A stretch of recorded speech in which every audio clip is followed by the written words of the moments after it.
It is the South's oldest rivalry, and it means a whole bunch more here in 2019. Mark Rogers TV, the voice of college football, breaking down Georgia. We got Palmer Thomas on the line from Dogs 247 Sports with, of course, the Auburn Tigers next in line. Palmer, how you doing? Doing well. I mean, this is the 124th meeting in the rivalry, like you said, and fourth straight meeting with the two teams ranked. So it's definitely a big one, and it's, next step for Georgia if they're going to stay in the college football playoff poll. So I'm going to explain to some folks watching possibly on Facebook is that we never do this on Facebook, but I'm having YouTube issues. Everybody's having YouTube issues apparently. And so I am streaming live on Facebook. I'm going to download it and post it on my channel on YouTube. So probably hardly anybody's going to watch this, Palmer, on Facebook, but that's fine. We will get our regular audience soon on YouTube. We got Palmer Thomas on the line from Dogs 247 Sports. So before we get to the game on Saturday, of course, the unveiling of the second week of the college football playoff rankings, Palmer, and Georgia stands at number 4. How'd they do that? Comes as a surprise to me too. Honestly, I thought that Alabama would come in at number 4. Just seeing that, that they lost to the team that the playoff committee thinks is the number 1 team, and I do too. I mean, that LSU has looked really impressive, and Alabama hung in there with them. So I thought that Alabama would come in at 4, and that Georgia would probably come in at 5, given that Penn State lost and got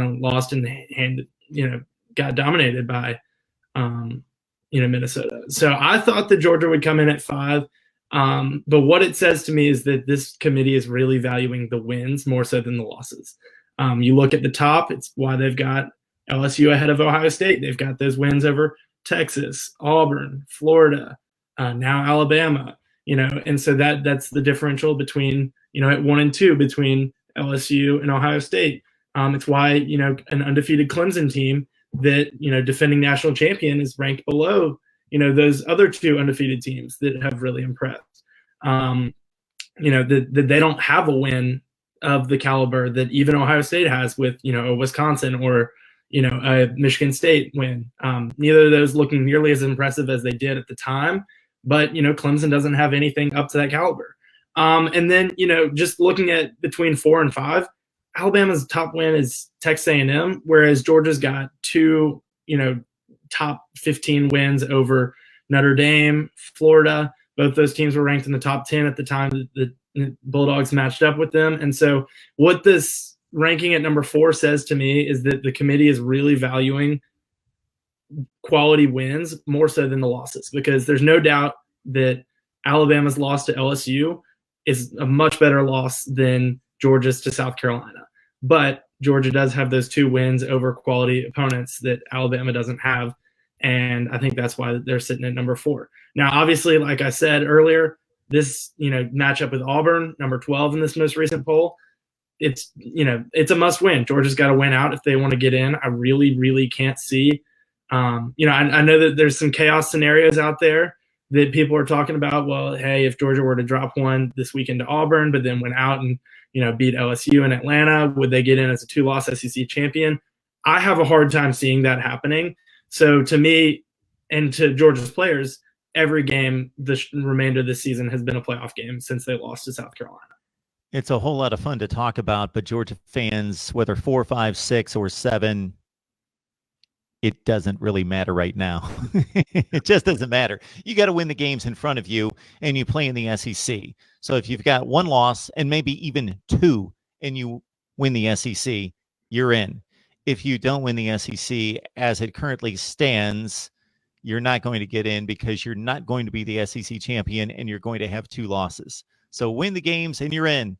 But it feels good to be 4 right now and get that nod from the committee above Alabama at number 5. We got Palmer Thomas on the line from Dogs 247 Sports, talking Georgia football with the old rivalry coming up against Auburn on the Plains. And this has been a good one over the years, obviously. But before we get to that, Georgia's a bit banged up. Do you have some injury news for us, Palmer? Yeah, last time out against Missouri, Georgia handled business with a 27-0 win. But they did, get banged up, like we said. Lawrence Cager, graduate wide receiver, he's been dealing with a shoulder injury all this season, was dealing with a rib injury that he suffered against South Carolina, missed that Kentucky game the week after. He returned against Florida, played against Missouri, but he left that game early with another injury to his shoulder. Would assume it was just, kind of aggravated. Most recent update that we've gotten from Kirby Smart is that he's practicing. We haven't gotten to see practice this week. It's been closed, as it has been with the other big games this season. But most recent update from the head coach is that Cager is looking like he'll probably play. Same thing with Trey Hill, starting center for Georgia. He got, I believe it was an ankle injury. He, once again, likely could have returned, but Georgia was handling their business and didn't necessarily need Hill to return. In his spot, Cade Mays slided over from guard to center.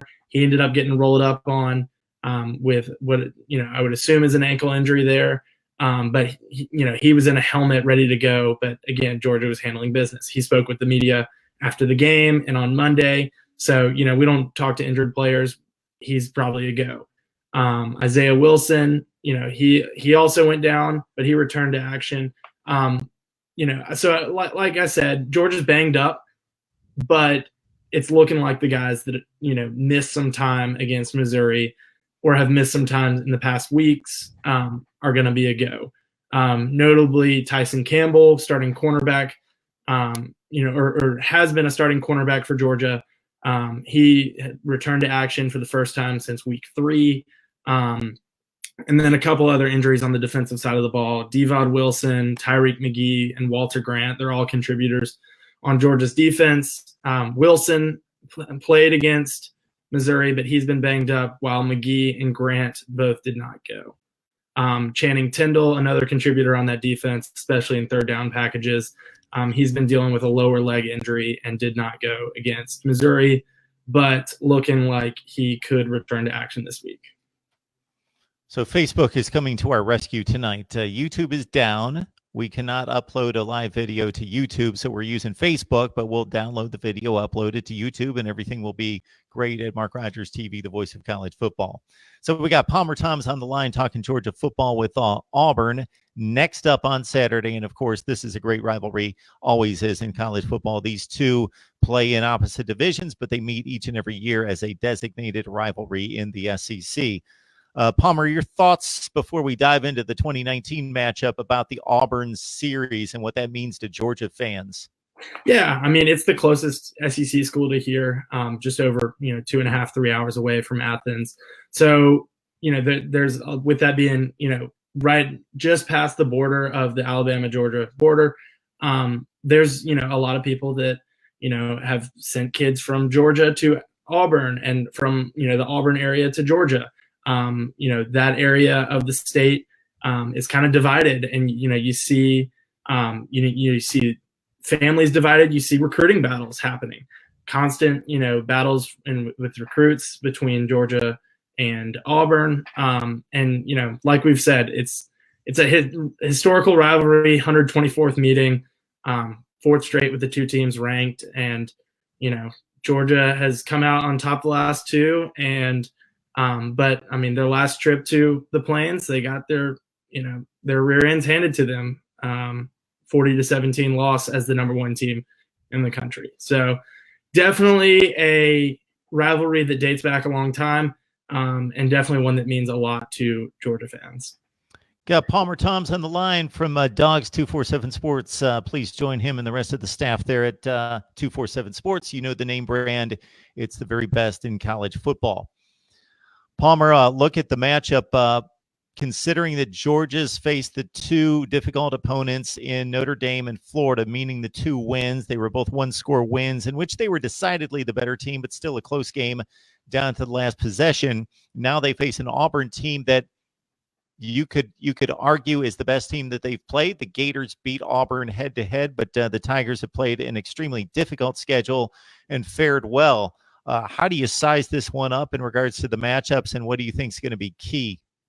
Yeah, I mean, just looking at Auburn and Georgia statistically, these are the 2 teams that are very similar. Both teams have, capable offenses, but they really prided themselves on defense this year. Georgia's got the #1 scoring defense in the SEC, allowing just over 10 points per game. Auburn coming in at #3 with just over 17. So, there's a touchdown differential there. Rushing defense, once again, Georgia #1, Auburn #3. The two teams do dip down a little bit defending against the pass. But, I think you look at Auburn's schedule so far, that's probably, you can put that on the fact that they've played Oregon. They've played they played powerful LSU offense. They played that Florida team that, really with Kyle Trask has shown the ball, the ability to throw the ball and stuff. And then, just these are two teams that their offenses are really predicated around the run. Georgia, obviously they haven't been able to run the ball nearly as well as they have in the past, especially the last couple of games. They've tried to, build up some confidence for Jake Fromm, airing it out. But, these are two teams that really, really like to run the ball. Auburn with Bo Nix at quarterback. He's a quarterback that can run the ball. 4th in the SEC among quarterbacks in rushing yards per game. Gus Malzahn, had said that Bo Nix played his best game their last outing. Threw for a career high 340 yards, passing on 30 of 44 passing. And, they've got Boobie Whitlow coming, back. And, he had a surgery earlier this month, in the beginning of October.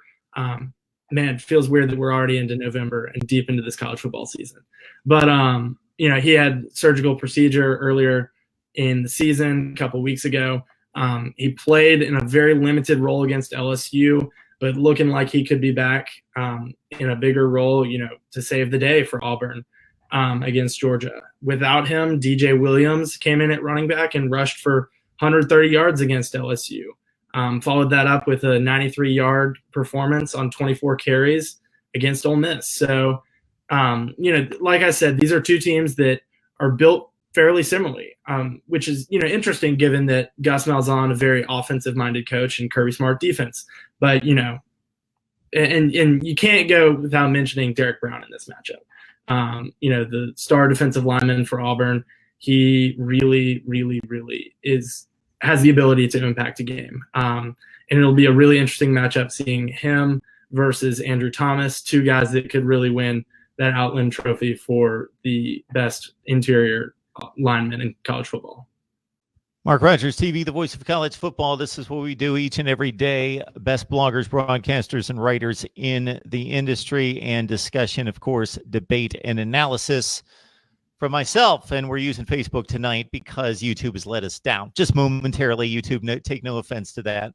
But we'll download the video and post it right up to YouTube, and everything will be as it should be at Mark Rogers TV, the voice of college football on YouTube. Okay, we got Palmer Thomas on the line from Dogs 247 Sports. So did Georgia fans, even though you've got to get through Auburn, you got to get through Texas A&M, and we won't even forget Georgia Tech, with the LSU matchup against Alabama and what we saw offensively out of the Tigers, did Georgia fans, considering your two best efforts of the season in terms of taking down the two best opponents, were 23 points against Notre Dame and 24 against Florida, are Georgia fans kind of taking note that could be a track meet that we're facing in Atlanta, and we better be ready for it? Yeah, I think that, if that matchup comes up in a couple of weeks in Atlanta, it'll be really interesting because you've got that high-powered LSU offense and then a Georgia defense that has been, great this year.